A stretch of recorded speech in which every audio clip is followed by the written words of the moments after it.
అనిల్ రావిపూడి ఈ పేరు గురించి ప్రత్యేకంగా పరిచయం అవసరం లేదు. యంగ్ డైరెక్టర్ అనిల్ రావిపూడి వరుస విజయాలతో దూసుకుపోతున్న సంగతి తెలిసిందే.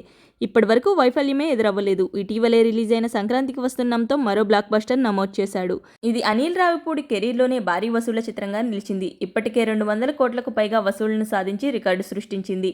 డైరెక్టర్గా సీనియర్ హీరోలను బాలకృష్ణ, వెంకటేష్లను డైరెక్ట్ చేశాడు. ఇంకా సీనియర్ హీరోస్లో బ్యాలెన్స్ ఉన్నది మాత్రం మెగాస్టార్ చిరంజీవి, కింగ్ నాగార్జున మాత్రమే. అయితే ఆయన రీసెంట్గా మాట్లాడుతూ ఇండస్ట్రీలో 4 మూల స్తంభాలు లాంటి కథానాయకులతో సినిమాలు చేశానని, ఓ రికార్డు ఉంటుంది కాబట్టి ఏ హీరోని వదలను అని ఆయన అన్నారు.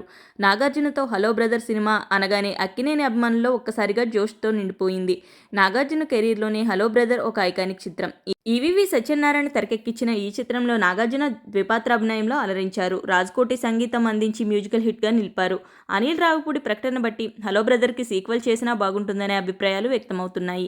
అనిల్ ఎంత బలమైన కథలు రాసినా అందులో తన మార్క్ హిలేరియస్ కామెడీ ఉంటుంది. హలో బ్రదర్కి అలాంటి టచ్ ఇచ్చి తనదైన మార్క్ ట్రీట్మెంట్ ఇచ్చాడంటే తిరుగుండదని అభిమానులు అనుకుంటున్నారు. ఇక మెగాస్టార్ చిరంజీవితో కూడా ప్రాజెక్ట్ ఓకే అయినట్లు తెలుస్తుంది. ఆ సినిమా ఇదే ఏడాది పట్టాలెక్కుతుంది. దీంతో నాగార్జునతో సినిమా ఎప్పుడు ఉంటుందనే సందేహాలు ఇప్పటికే వ్యక్తమవుతున్నాయి. సీనియర్ హీరోలు ముగ్గురితోనూ పనిచేసి కింగ్ నాగార్జున వదిలేస్తారా అన్న సందేహం వ్యక్తమైంది. ఈ నేపథ్యంలో నాగార్జునతో అనిల్ ఏకంగా హలో బ్రదర్ లాంటి సినిమానే ప్లాన్ చేస్తున్నట్లు తాజాగా రివీల్ చేశాడు అనిల్ రావిపూడి.